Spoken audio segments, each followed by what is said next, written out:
ឌីមសរុំគេប្រកួតនៅរតនគិរីបាទថ្ងៃនេះយប់នេះបាទសរុបប៉ះជាមួយកសលគូផាត់ស្ដាងថ្ងៃនេះបាទលោកស្រីលោកស្រីទាំងឡាយជាទីគោរពជារង្វាន់ដូចជាមកការប្រគួតគឺបោកខាគីឡូ48ទេបាទទាំងកីឡាករពីសរុបទាំងកីឡាករវណ្ណៈកម្ពុជាក៏តែកីឡាករប្រភេទអង្គការជួយលើកកម្ពស់សម្ភារទីហេប៉ូលីពីខ្មែរបងប្អូនគឺនឹងកំពុងធ្វើការប្រកួតការតែងនៅកាពីបងដើម្បីកីឡាករទៅបាទទី2លេខការរៀនយល់ការប្រកបជាការកំណត់ពុកទៅរៀនទីខ្សែយ៉ាងទៅចូលជួនការចូលដល់ណាស់ណាស់ទៅចូលដល់ចូលដល់ណាស់ណាស់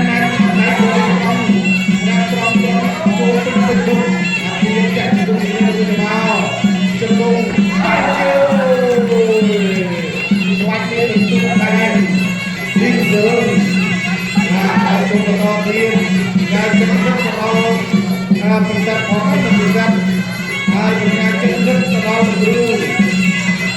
ហាក់ដារបស់របស់ជុំគ្រូតាមកមានស្វ័យដែរដល់ការគ្រូការគ្រូនេះបាទលោកតាមដៃមួយជើងដល់មួយទៀតបាទដៃចូលទៅដល់ចូលបាទជិះដល់ចូលដល់ទៀតបាទណែទៅមកតែដល់ទីទៅដល់បាក់នេះទៅសញ្ញានេះក៏ទៅបវត្តចាស់ការប្រគល់ទៅដល់របស់គ្រូនេះបាទរកចាស់កីឡាករគុំគុំឡំហើយទីទៅចាស់កីឡាករគេវាថាទីតាកីឡាករគុំគុំឡាបាទចូលទៅគុំហើយគុំតើមកហៅ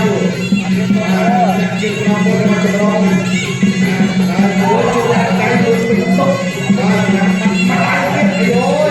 ណាត់តែតាមតាមត្រង់ទេ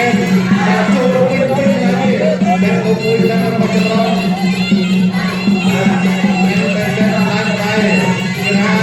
អូនទូកីឡាករដល់ថ្ងៃនេះចាប់ជើង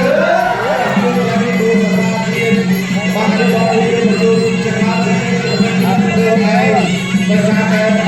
គូទៅដល់គូណាបានបានទៅវិញមកទៅអាចจะមានការចាក់ទៅដល់មកទៅវិញទៅការប្រកួតរបស់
យើងអាយអូបាទយ៉ាងម៉េចដល់បាយធំលោកគ្រូពេទ្យទៅមិនបើសិនលោកគ្រូបាទសង្ឃឹមថាមិនអីទេចុះប៉ុន្តែប្រសិទ្ធបើឈាមហូរកាត់ភ្នែកបំបត្តិអាចប៉ះពាល់ទៅដល់ការមើលក៏លោកគ្រូអាចនឹងប្រឈមដែរសរសើរឌីងសរុំបាទបងឌីងសរុំនេះគឺសម្បត្តិនៃការប្រកួតល្អមែនទែនបាទបាច់របស់គេតែអ្នកដែលអត់មានបានទៅមូលដ្ឋានគ្រឹះយន្តខ្មែរដល់ក្មេងបាទហើយក៏ធម្មតាដែរបាទចម្រោះនេះបាទបដូរ